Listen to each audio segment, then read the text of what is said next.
Hello friends, welcome back to my channel food has a culture. ఈరోజు వీడియోలో మనం tasty tomato రైస్ని simple ప్రాసెస్లో ఎలా ప్రిపేర్ చేసుకోవాలో చూసేద్దాం. ఈ టమాటా రైస్ని ఇలా ప్రిపేర్ చేసుకోవడం వల్ల టైం అనేది చాలా సేవ్ అవుతుందండి.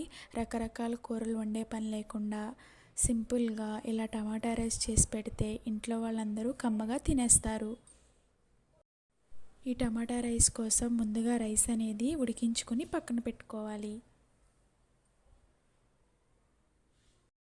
తర్వాత 2 పెద్ద సైజు టమాటాలు, 2 పచ్చిమిర్చి, 1 ఉల్లిపాయను సన్నగా కట్ చేసుకుని పక్కన పెట్టుకోవాలి. తర్వాత స్టవ్ వెలిగించి ప్యాన్ పెట్టుకొని ఆయిల్ అనేది హీట్ అయిన తర్వాత అందులో పలావ్ దినుసులను ఒక్కొక్కటిగా యాడ్ చేస్తూ ఫ్రై చేసుకోవాలి.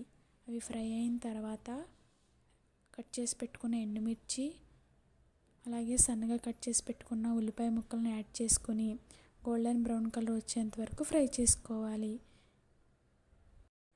సన్నగా కట్ చేసుకున్న కొత్తిమీర, కరివేపాకు, అలాగే 1 టేబుల్ స్పూన్ అల్లం వెల్లుల్లి పేస్ట్ని కూడా యాడ్ చేసుకొని పచ్చివాసన పోయేంత వరకు ఫ్రై చేసుకోవాలి.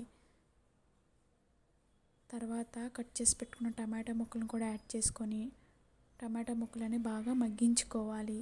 అవి మగ్గిన తర్వాత 1/2 టీ స్పూన్ పసుపు, 2 టేబుల్ స్పూన్ సాల్ట్ని యాడ్ చేసుకొని 2 మినిట్స్ పాటు బాగా మగ్గించుకోవాలి. ఇలా బాగా మగ్గిపోయిన తర్వాత 2 టేబుల్ స్పూన్ కారాన్ని యాడ్ చేసుకోవాలి.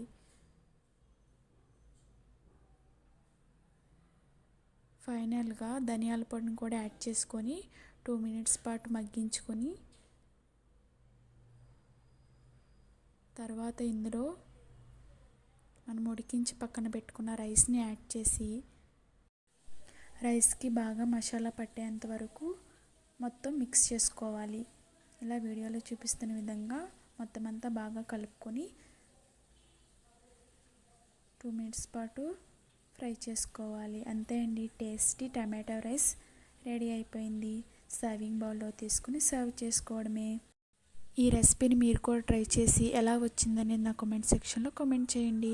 ఈ వీడియో మీకు నచ్చినట్లయితే లైక్ చేయండి, షేర్ చేయండి. మన ఛానల్ని తప్పకుండా సబ్స్క్రైబ్ చేసుకోండి. Thanks for watching.